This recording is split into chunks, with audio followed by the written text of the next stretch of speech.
Refrão da conhecida música do grupo Skank. Quem nunca sonhou em ser jogador de futebol? Eu gostaria até de ter colocado a música como pano de fundo.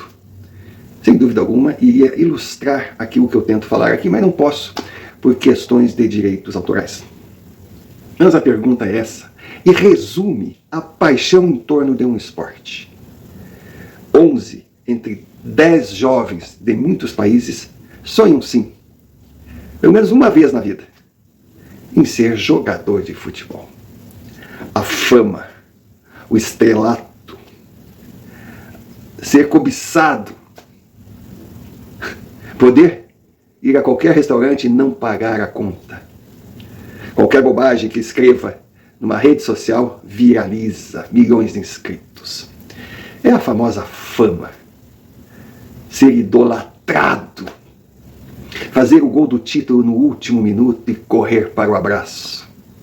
Pois é, quem nunca sonhou em ser jogador de futebol? É claro que sonhar é um direito de todos. Alcançar o objetivo é privilégio de poucos.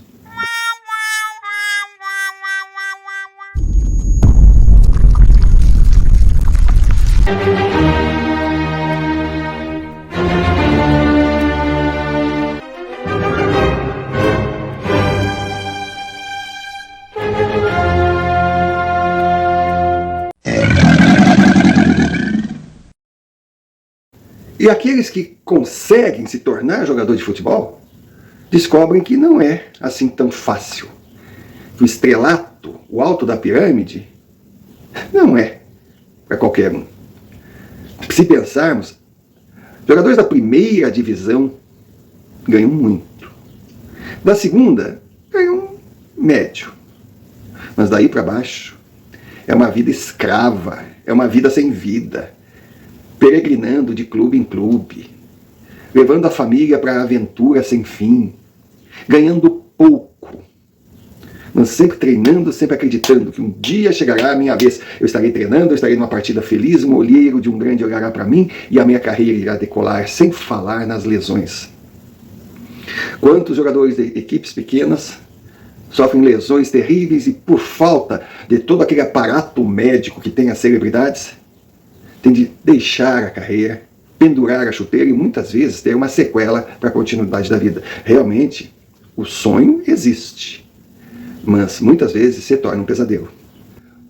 O jogador, quando sai da base, nossa, é só euforia. Mas aos poucos, ele vai se calejando com as porradas que leva do adversário e da vida. E entende que a sua profissão é diferenciada, mas tem o ônus e o bônus. Mesmo aqueles dos grandes clubes sabem que o salário que ganham, a idolatria que têm, carregam um custo. Eles deixam de ser vistos como seres humanos. Eles não ficam doentes, eles não ficam deprimidos, eles não têm dias infelizes, eles não têm preguiça, indisposição, não, eles são máquinas. São peças de uma engrenagem, tem que render, render, render. E quando estiver rendendo, aplausos, tapetes vermelhos. É parar de entregar aquilo que dele se espera e vem o amor transformado em ódio. A mesma torcida que aplaude passa a vaiá-lo, passa a tratá-lo como um objeto descartável, chegando às raias do desrespeito. É claro, um jogador profissional não tem nada do que se queixar.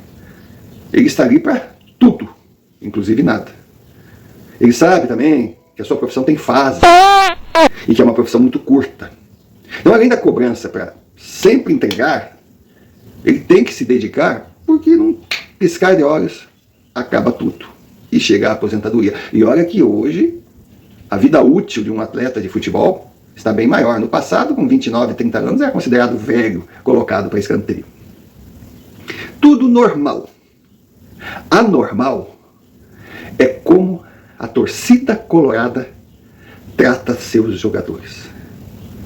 Cara, atitudes que surpreendem, decepcionam e antipatizam. Eu vou citar alguns exemplos. Gabiru, o primeiro. O Internacional não é aquele clube de ponta regular que está sempre ali brigando por títulos, mas é um clube que tem várias conquistas importantes porque vive de gerações.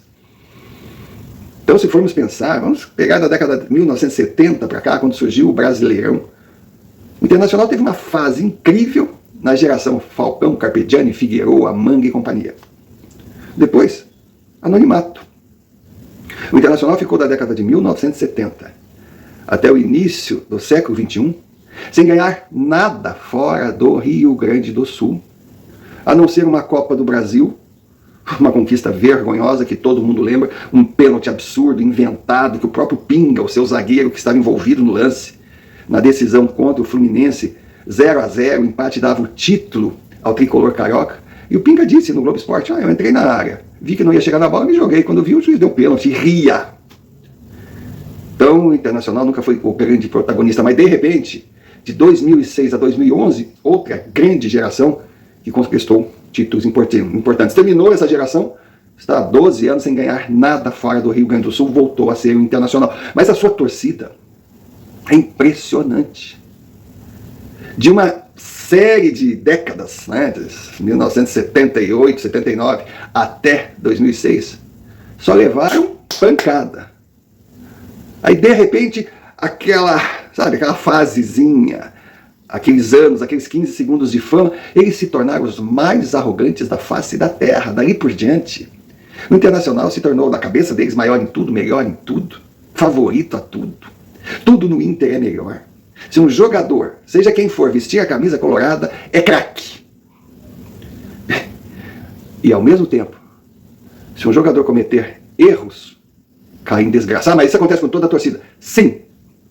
Mas é aquele jogador que fez muito pelo clube, que merece o respeito da torcida e é simplesmente esculachado em praça pública. O que dizer de uma torcida dessas? É aquela história, a gente tem que atar a cobra e mostrar o pau. No que eu estou me baseando para fazer esse vídeo? Gabiru. Gabiru, um jogador mediano. Jogador pelo futebol que tinha, chegou longe demais, era a reserva do Inter. Naquela geração, 2006, ele dentro do elenco não era lá, digamos assim, o grande destaque. Gabiru, com certeza, ao terminar o seu contrato, seria dispensado e no outro dia estaria esquecido. Normal, não brilhou, mas quis o destino que Gabiru fizesse o gol mais importante da história colorada. O gol de Gabiru, a gente pode comparar, respeitando as proporções, com o gol do Basílio, tá? Em 1977, Basílio do Corinthians, quando o Timão vinha mais de 20 anos sem ganhar título nenhum, e numa decisão contra a Ponte Preta, o esforçado Basílio, um volante sem brilho, fez um dos poucos gols da sua carreira, mas gol esse, que faz que ele seja lembrado e idolatrado até hoje. Futebol é isso. Futebol, a diferença daquele que veio para passar e aquele que veio para ficar, está que na hora da decisão, decide ou não. Basílio decidiu, e Gabiru decidiu, e pasmem, Gabiru foi totalmente esquecido pela torcida e pela diretoria do Inter. Nem em festas era convidado. Era como se nunca tivesse existido o gol que ele fez, porque os torcedores quiseram associar o título a jogadores de nome, a grifes. Gabiru não estava à altura do Inter. E mais recentemente, Edenilson. Edenilson, depois daquela geração de ouro, foi o homem que mais entregou ao Inter. Foi graças aos gols e às atuações de Edenilson que o time chegou a algumas decisões, que perdeu, mas chegou a algumas decisões. Decisão da Copa do Brasil, a última rodada de um Brasileirão contra o Corinthians, que se tivesse ganho no Beira-Rio teria sido campeão brasileiro, não ganhou. Edenilson ainda fez um gol anulado. Edenilson foi o nome do Inter durante anos. No final da carreira, no final da sua passagem pelo Colorado, teve ali uns transtornos, é assim, quando chega é uma coisa, quando sai é outra.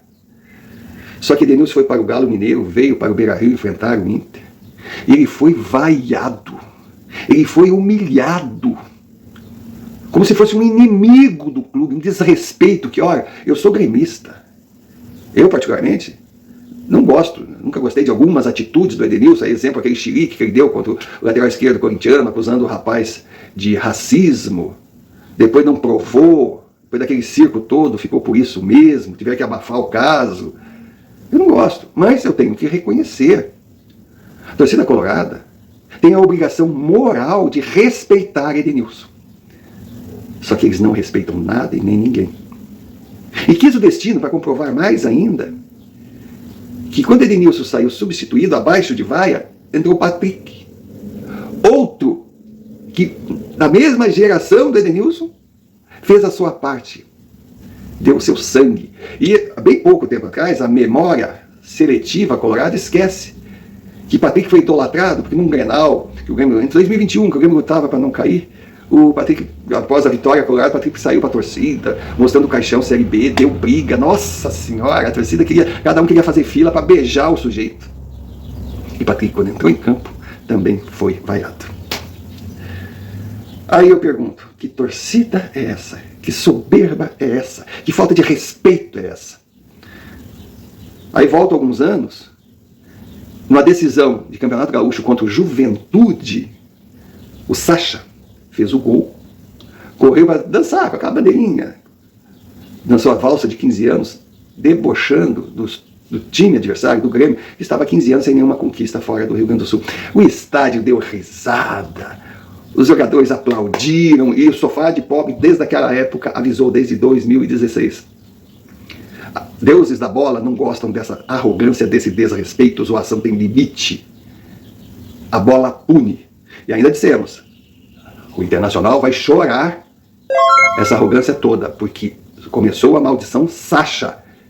E esse clube vai ficar muitos anos sem uma volta olímpica, até que sua torcida, sua diretoria entenda que humildade e respeito são a base do esporte, só que eles não entenderam. Eles desde 2016 não estão ganhando absolutamente nada, já foram rebaixados, estão endividados, estão caindo, mas não adianta. E agora, eles vão enfrentar o Fluminense numa semifinal de Libertadores. Semifinal essa que eles são estranhos no ninho. Não eram para estar aí.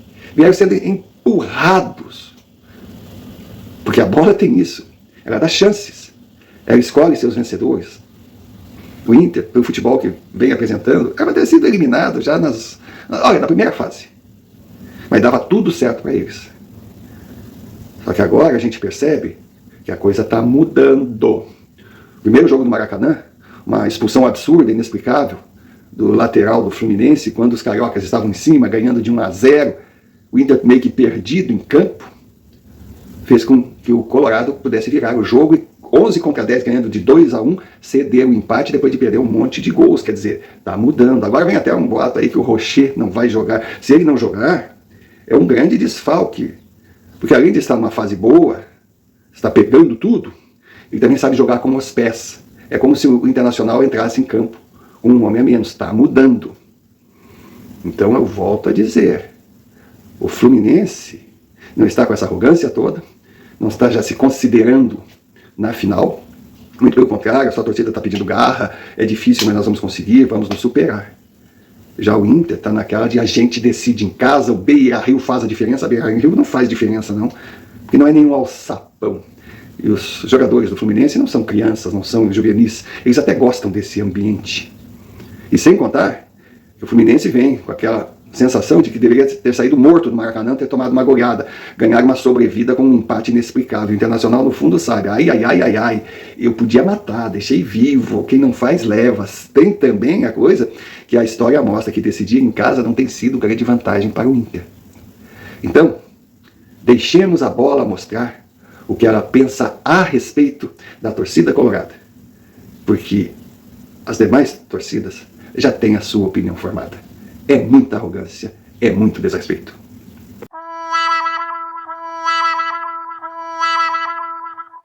Decisão em aberto, dois estilos diferentes, o toque de bola do tricolor e a raça, a intensidade e a marcação em cima ocupando espaços do Colorado. Vencerá aquele que conseguir impor o seu jogo. Qualquer previsão de resultado é leviandade, mera suposição. O que comentamos aqui é o ambiente, a atmosfera pré-jogo. Futebol é jogo, jogo é jogado. Resultado definido pelo que as equipes mostram dentro dos 90 minutos mais acréscimos. Mas antes do apito inicial, fica claro, cavalo não passa encilhado por sua porta 2 vezes. O Inter teve sua chance no Maracanã, desperdiçou. Torcida colorada tem comportamento que afronta os deuses do futebol e a bola pune. O vencedor é conhecido pelo lado prático e pelo sobrenatural de Almeida. Na prática, duas equipes se equivalem e qualquer resultado é normal. No sobrenatural, o Fluminense traz todas as vantagens. Por mais inaceitável que possa parecer, a história conta. A lógica do futebol contradiz a lógica. Em campo, fica claro quem foi o escolhido para vencer. Tudo dá certo para ele e nada acontece para o adversário. E pelo andar da carruagem, o Internacional pode entrar em campo para mais uma noite, digamos, entre aspas, sem sorte no Beira-Rio. Aquela sequência assustadora que a bola teima em não entrar, enquanto o adversário vai uma vez ao ataque, dá um chutinho sem graça e corre para o abraço. Sem falar da imagem daquele time dispersivo, jogadores distantes, perdidos em campo, com jogadas bizonhas e falhas inacreditáveis. Pois é, em resumo, terminamos no pois é. Deixemos a bola rolar.